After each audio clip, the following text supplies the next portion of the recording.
Allez.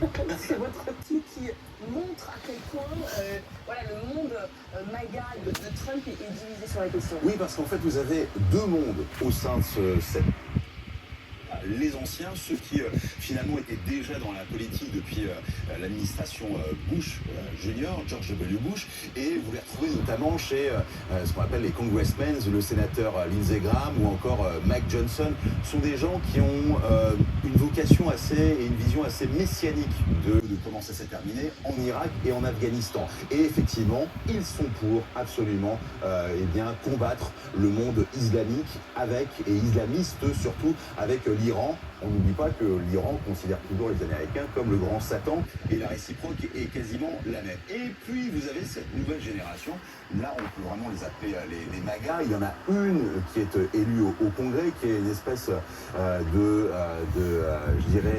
quasiment de bâton de dynamite, Marjorie Taylor Greene, qui a sa façon elle de penser, qui de temps en temps fait des campagnes de pub avec fusil mitrailleur au poing. Et vous avez Tucker Carlson, animateur télé, ou Charlie Kirk, qui est vraiment l'agitateur en chef de la sphère MAGA. Ces gens-là, ils n'arrêtent pas de rappeler à Donald Trump que cet homme a été élu sur un programme isolationniste et sur la fin des guerres sans fin, c'est le cas de le dire. Et ces gens-là ne veulent absolument pas qu'on s'installe dans une guerre parce que, pour le coup, ils le savent et ils se rappellent de l'histoire, notamment de l'administration Bush, c'est-à-dire que entrer dans une guerre, très bien, le choc, l'effort, voilà, donc demain, il y a un événement. Donc là, je ferai une longue vidéo, je pense.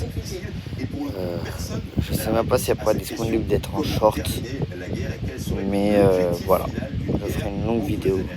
Et Yasmine Habibie, la Maison-Blanche s'évertue à rappeler que le président américain n'a jamais dévié de sa position, qui est de dire que l'Iran ne peut pas avoir d'armes nucléaires. C'est leur façon de dire non, on est fidèle à ce qu'on a toujours dit. Non, le président américain a toujours varié sur cette question. Ah, il a varié sur la question nucléaire quand il était candidat, bien sûr. On en est passé. Vous avez Steve Witkoff, la preuve éclatante. Steve Witkoff, il est allé à Oman à plusieurs reprises pour négocier. On parlait d'un enrichissement d'uranium qui soit à l'étranger, par exemple la portée. La dernière option, c'était zéro enrichissement. Mais au départ, on discutait finalement revenir sur le point 67. Donc il n'y a pas la position américaine n'est pas constante. Et c'est toute la difficulté finalement de l'administration américaine. Ce que vous venez de montrer au tableau, il est très intéressant. L'autre lecture qui est inquiétante, c'est que vous voyez Donald Trump qui est vraiment solide. C'est un homme seul.